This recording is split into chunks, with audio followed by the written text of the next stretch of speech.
3.5 కోట్ల నుండి 5.5 కోట్ల బడ్జెట్ లో ప్రీమియం విల్లాస్ లో centralised AC with fresh air infusion అందిస్తుంది జనప్రియ అప్స్కేల్ ఎలీసియం.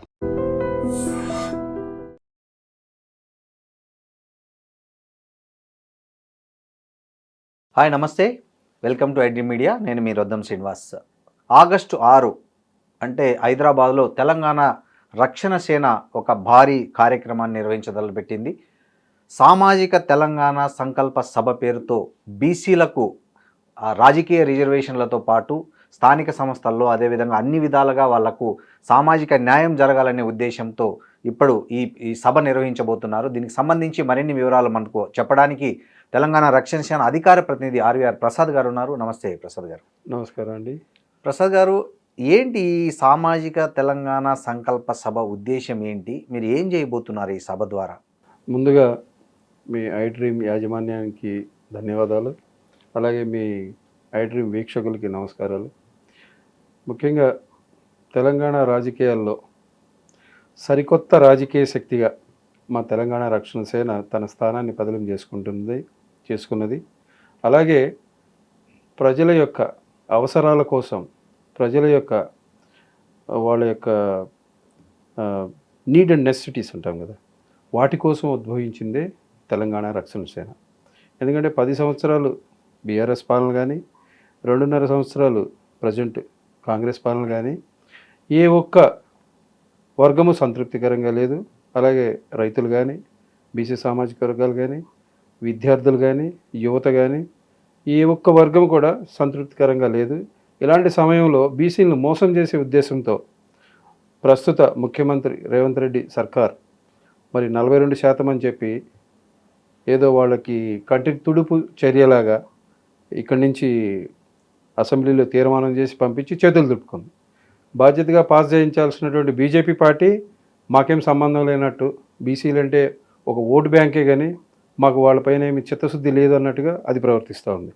ఈ సమయంలో తెలంగాణ పేగుబంధంతో సంబంధం ఉన్నటువంటి ఈ తెలంగాణ రక్షణ సేన, ఎందుకంటే బీఆర్ఎస్ జాతీయ పార్టీయే, తెలంగాణ కాంగ్రెస్ ఏదైతే ఉందో తెలంగాణలో ఉన్నటువంటి ప్రస్తుత ప్రభుత్వం కాంగ్రెస్ పార్టీ జాతీయ పార్టీనే. సో ఈ రాష్ట్రం యొక్క ప్రజల పేగుబంధంతో సంబంధం ఉన్నటువంటి ఒక రాజకీయ పార్టీ అవసరం ఉండి తెలంగాణ రక్షణ సేన ఉద్భవించింది. మరి వారి కోసం ఈరోజు ఈ అవకాశాన్ని ప్రజలకి తెలియజేసే ఉద్దేశంతో ఆగస్టు 6వ తారీఖున బీసీ సామాజిక న్యాయ సంకల్ప సభ, అంటే ఆ సభలో సంకల్పం తీసుకుంటాం.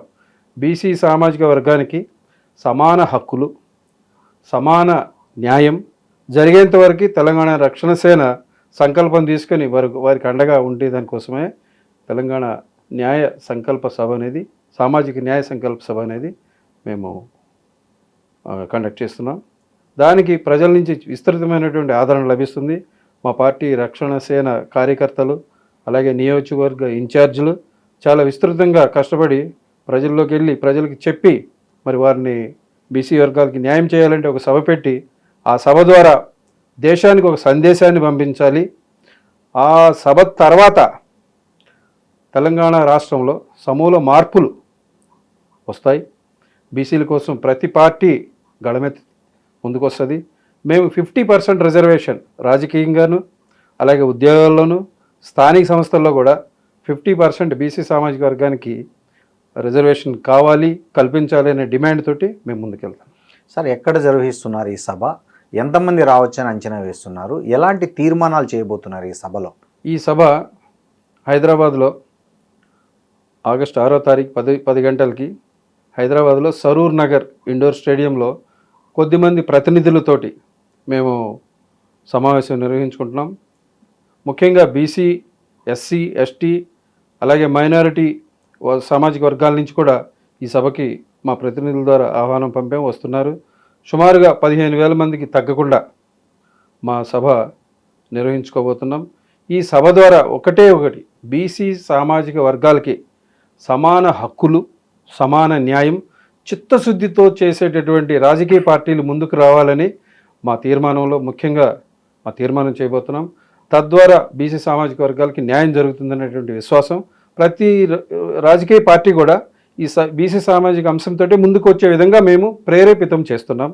అలాగే వాళ్ళని దిక్సూచి చేయబోతున్నాం. అంటే ఈ బీసీ ఈ సంకల్ప సభ ద్వారా మీ మేనిఫెస్టోలో కూడా ఏదైనా చేర్చే అవకాశం ఉందా వచ్చే ఎన్నికల్లో 100% బీసీలకు సంబంధించి? ఎలాంటి మీ పార్టీ ఉందండి. ప్రత్యేకత ఏంటి బీసీ? ఉందండి. ఒకటి మేము పాంచజన్యం అని చెప్పి పార్టీ అనౌన్స్ చేసిన రోజున మేము అనౌన్స్ చేసాము. దానిలో ఉచిత విద్య, ఉచిత వైద్యం, అలాగే యువతకు ఉపాధి. అంటే ఒక ఎంటర్‌ప్రెన్యూర్‌షిప్ ఐడియాతో వస్తే అది ఎంత ప్రాజెక్ట్ అయినా సరే గవర్నమెంటే మధ్యలో గ్యారంటీర్గా ఉండి వారికి ప్రాజెక్ట్ సక్సెస్ అయ్యేంత వరకు కూడా గవర్నమెంటే సహకారం ఇస్తుంది. అలాగే రైతుకి తగిన న్యాయం. అంటే యాక్చువల్గా ఈ రోజున రైతునంటే ఒక ఓట్ బ్యాంక్గానే చూస్తున్నాయి ప్రస్తుత ప్రభుత్వాలు. ఏదైనా రైతు అవకాశం కోసం రైతుల యొక్క